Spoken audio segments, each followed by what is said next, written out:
kadar içten canım diyorsun ki canın olasın geliyor. İnsan aşktan kaçsa bile seni sevesi geliyor. O kadar içten çağırıyorsun ki kendimi zor tutuyorum. O can alıcı bakışlarınla deliye dönüyorum.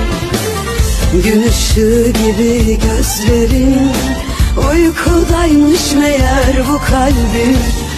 Uyandı bahar dalları tutuş